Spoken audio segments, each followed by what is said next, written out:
segment tonight. Donald Trump continues to lead in the Republican sweepstakes. According to a new CNN poll, Trump is 18% nationwide among GOP voters. Jeb Bush 15, Scott Walker 10, Ted Cruz 7, Rand Paul 6, Marco Rubio 6, and Mike Huckabee 5%. Trump also leads in New Hampshire, according to an NBC Marist College poll. All of this has garnered President Obama's attention.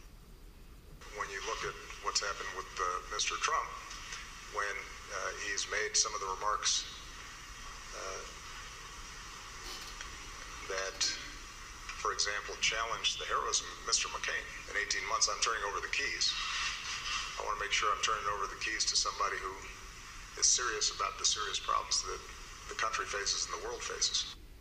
And joining us now from Los Angeles, Meghan McCain, Fox News contributor. Here in New York City, Kennedy, who anchors her own program on the Fox Business Network at 8 p.m., obviously on tape, because here she is. What do you think about the shot Mr. Obama took against Mr. Trump? Oh, the emperor is kind enough to hand over the keys and the scepter and the crown. That's not how a democracy works.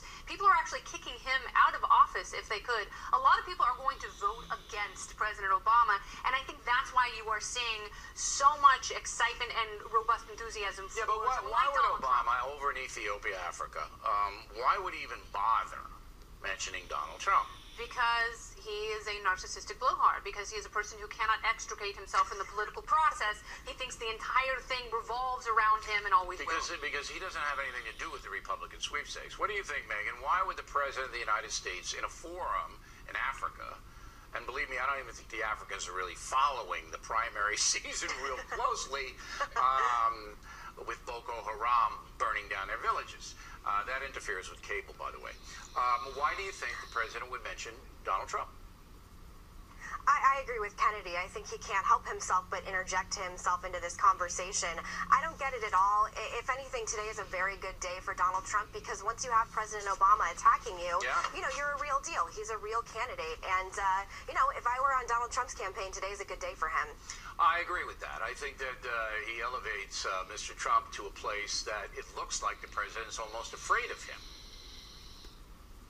I agree, and I think, Donald Trump, you were talking about polls earlier. One thing you didn't mention is that Donald Trump has a 60% unfavorability rating nationally, according to an ABC Wall Street Journal poll recently. So, although he's getting a lot of attention, a lot of traction right now, nationally, we should be more concerned. My biggest fear is that Donald Trump will not reach out to the kind of voters Americans are going to need to reach to, Republicans are going to need to reach to in the 2016 election cycle. It's all about recognition now. After the first debate, which is coming up in 10 days, and Trump can, this is fascinating. Trump can go either two ways in the debate. He can go search and destroy and just go up there and just run, just create havoc.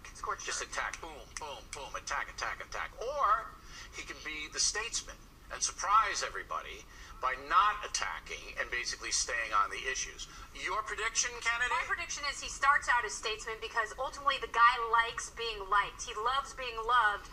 But the thing about Donald Trump, he's most effective when he's defensive. And if people start attacking him, he will scorch their dreams. Their grandmothers will be crying from beyond the grave. Okay. I think I'm looking at the roster of debaters, and it hasn't been in stone yet because the polls are still coming in.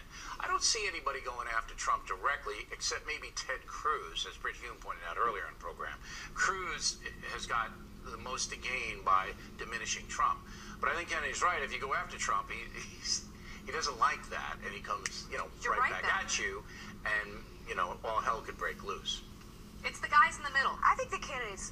Go ahead, I think they're going to have to go for the jugular. I think they're going to have to go for the jugular with Donald Trump. He's sucking up all the oxygen in the room. Like you said, he is rising in the Republican polls. But I don't think Donald Trump's going to come out like a statesman. I think he's going to call everybody a loser, and I'm going to have my popcorn and beer and watch, and it's going to be like the WWF. That's what I predict. I don't know if he's going to call everybody a loser. I think he can't help himself. I think he can't help himself. He waits to be attacked, but O'Reilly, you're absolutely right in that it's the Rubios, it's the Cruzes, it's the Rand Pauls who are stuck in the middle. The senators are stuck in the middle, and if they're going to emerge to the top of the pack and exceed the governors, then they have to go on the offensive. Well, it will be entertaining, everyone, and I'm not there to bear bait. I'll be on an hour before the debate, but if we get any inside stuff on